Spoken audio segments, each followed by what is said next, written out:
Well, I loved the first film, and I loved the tone of the first film, and I thought that John Watts had made a great film inside such a huge world, inside of a world that had been done so often and people had become familiar with. It was art, like a completely new take. I love that so many of the characters were so relatable, and they all were full of complexity, which is very hard in a film like this.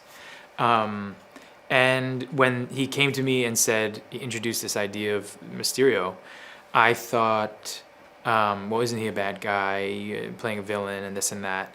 And he said no. And I thought, oh, that's an interesting take. And I just loved his take on Mysterio and his relationship with Peter Parker and Spider-Man, that they team up together and that they're friends, and that they share a similar history, and that's how they get so close so quickly. And I was really in that journey. It was exciting. I didn't realize how intimidating the journey would be, or how big this movie was going to be, until I came on set the first day. And I think that there's a way in which a very fun improvisational style that a lot of these movies are made with, that I started to have to get familiar with over time. And I love improvisation, I love that, but I was still trying to work out the character in the midst of it. So yeah, I was intimidated by it, and I was also excited by it, but I was also surrounded by a group of people who were very loving and inclusive and allowed me to sort of slowly warm up into the process. To play Spider-Man is a lot, I would think, for someone, because you are holding a myth within something at the same time trying to make something your own, uniquely. And Tom is a deeply physical actor, and his instincts come really from the ground up, from literally his feet up. And I am amazed by that. I love watching every actor I work with work, and I'm fascinated by different people's techniques and their styles and what they do. And he was a complete original, and I adore him.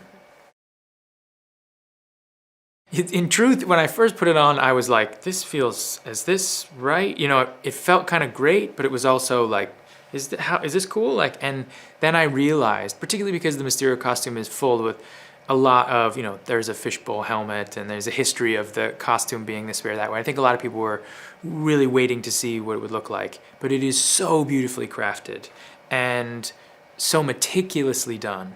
It's a really work of art. And it was incredible to wear that on my body. It gave me more than half of my character, and a tremendous confidence in this scene in this world. And all of a sudden, everything made sense when I put it on. Well, the elemental creatures, I follow one of the elemental creatures through a rift in the space continuum, and find myself on another Earth, trying to fight this creature. And what I don't know is that they sort of are expanding into different areas all over this Earth, as they did on my Earth. And I lost a lot on my Earth, and sacrificed a lot fighting this one that led me to this Earth. And find Nick Fury in the midst of battling this creature. And then we join up, knowing that we have a somewhat similar group of people on my Earth, but different in a lot of different ways. There are variations on things in this Earth. And I join up and I meet Spider-Man, and we have to fight these creatures as they appear and reappear.